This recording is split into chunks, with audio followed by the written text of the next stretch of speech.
Hey everyone. Well, to show you the kind of thing that I'm doing in quarantine, I've started to do a jigsaw puzzle, but this jigsaw puzzle is special. This jigsaw puzzle is a puzzle that we nickname a mystery puzzle. That's basically a puzzle that has no picture, but does contain clues. It's like solving your own murder mystery. This puzzle is called Murder in India. Now what we're going to do is I'm going to read you the story that comes with it, because all mysteries come with a story in it. You might see me doing more mystery puzzles as the quarantine goes on. What I'm going to do is I'm going to read a couple of pages, and then once I've finished reading the booklet, I will show you how far I've gone with the puzzle, and hopefully together we can try and solve the actual solution. The solution is in the back, but I don't like reading the solutions. So today we're going to read page 1 to 3, and see if we can get some kind of hints and clues as to what it's meant to be. I can tell you right now the picture is taking shape, weirdly, but is not making a single ounce of sense, which makes sense for a puzzle like this. So we'll see, how far this puzzle goes. So imagine this is a little series. Murder in India, pages 1 to 3. As the aircraft turned to make its final approach into Delhi, Emily Preston opened her eyes and gazed thoughtfully out of the window. Her boyfriend David sat beside her, studying a map of northern India. "Will your grandfather be at the airport to meet us?" "I don't think so," Emily replied. "When I spoke to him on the phone a couple of days ago, he sounded rather busy, so we'll probably have to get a taxi to his house." "I'm really looking forward to meeting him," David said. "He seems remarkably active for an 82-year-old. I wonder why he never remarried after his wife June left him in 1947. "Yes, it is strange," said Emily as she fastened her seatbelt for landing. "After my grandmother returned to England, he elected to stay in Delhi. They were divorced in 1957. Neither remarried, but they remained in contact until Jane died last year." 15 minutes later, the aircraft landed smoothly on the runway, and suddenly Emily couldn't wait to step outside into the warm, humid, early morning air.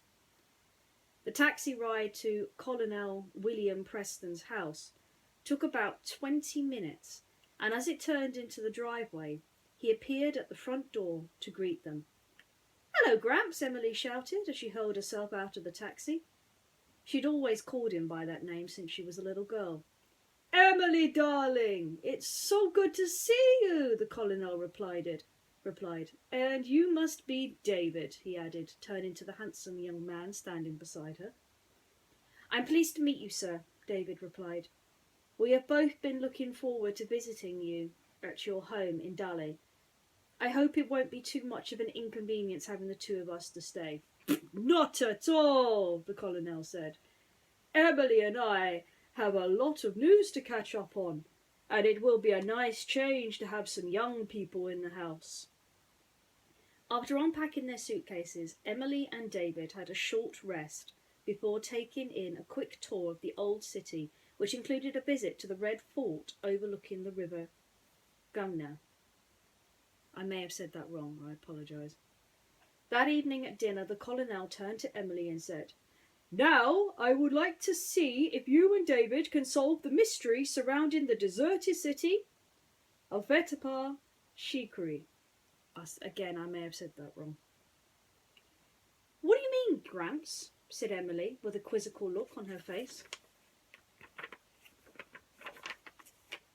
It was in 1947. The British were conducting talks with the Indian leaders about the forthcoming independence of India. Many British residents had already packed their bags and gone home, but Colonel and Mrs. Preston had decided to take one last trip to the Taj Mahal and also visit the deserted city of Fatehpur Sikri. You might hear me saying that word a couple of times misspelt. I might have to go on the internet and find out how it is said. Simon Cooper an eminent British archaeologist, had arranged to take a small group of tourists down there, and the colonel and his wife had made plans to join them.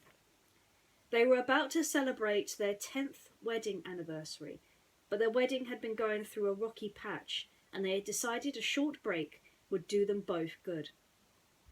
A railway station in Delhi was teeming with people as Colonel and Mrs. Preston arrived to catch the early morning train that would take them on their journey south. They had been allocated seats in a first-class compartment, and as they boarded the train, they bumped into Max Billington, a well-known face amongst the British community in Delhi. "Oh, good morning, Colonel Preston. Good morning, Mrs. Preston," Max said. "What a pleasure it is to see both of you again. How are you feeling?" The colonel assured him they were both well as they stepped into the train. It transpired that Max was also joining Simon Cooper's tourist party. "I have been meaning to take a trip to Agra for some time," Max said as he settled down in his seat. "Have you been here before?" "As a matter of fact, we have," the colonel replied. "It's a fascinating place of the world, and a glimpse of the Taj Mahal, bathed in early morning sunshine, is an experience not to be missed." "I shall look forward to it," Max said. "By the way, did you know that the socialite Annabelle Danvers is on board?" "Can't say I did," the colonel replied, picking up his newspaper and glancing at the front page. "Beautiful woman," Max continued. "Apparently she was a cabaret dancer in London before the war, but decided to leave England in 1940 and spend the next 5 years living in Goa with a rich French playboy, Jean-Paul. He showered her with money and gifts, but last year she left him, and after travelling around India, eventually ended up in Delhi." How interesting, Miss Preston replied. "Is she a friend of yours?" "I was acquainted with the lady," Max replied, "but she is a somewhat elusive figure. Jean-Paul is said to be trying to track her down to recover some of the money he gave her, and rumour has it that she is now having a passionate affair with a married man." At that moment, a small, bearded man with a suit with a briefcase entered the compartment. He sat down opposite Max and then opened the briefcase and took out some papers. "Excuse me," said Max. "Don't I know you from somewhere?" "I don't think so," the man answered.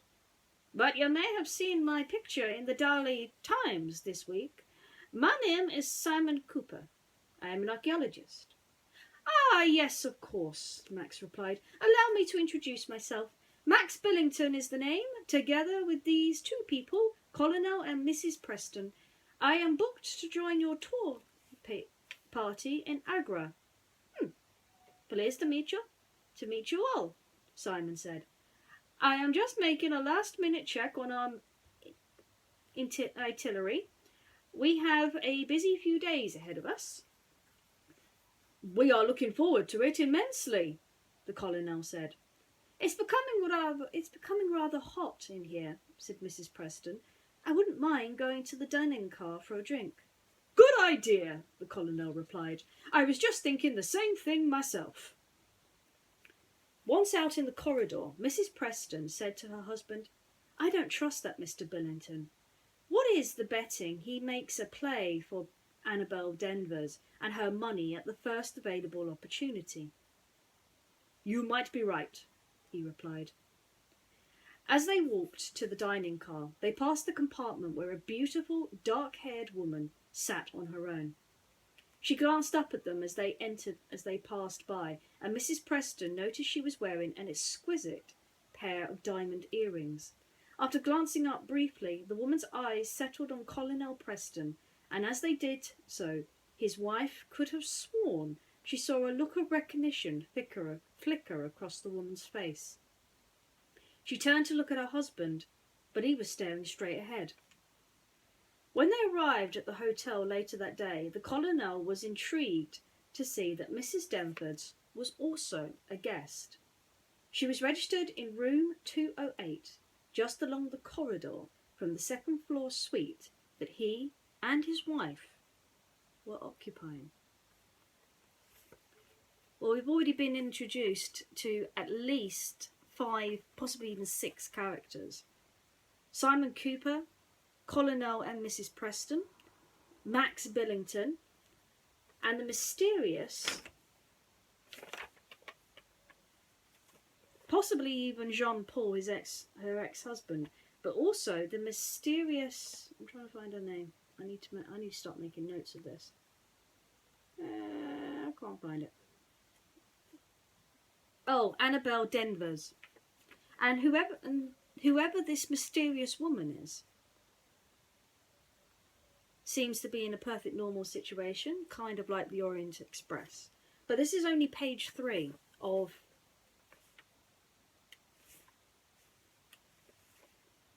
8. So as we keep on reading, we might be able to find more clues.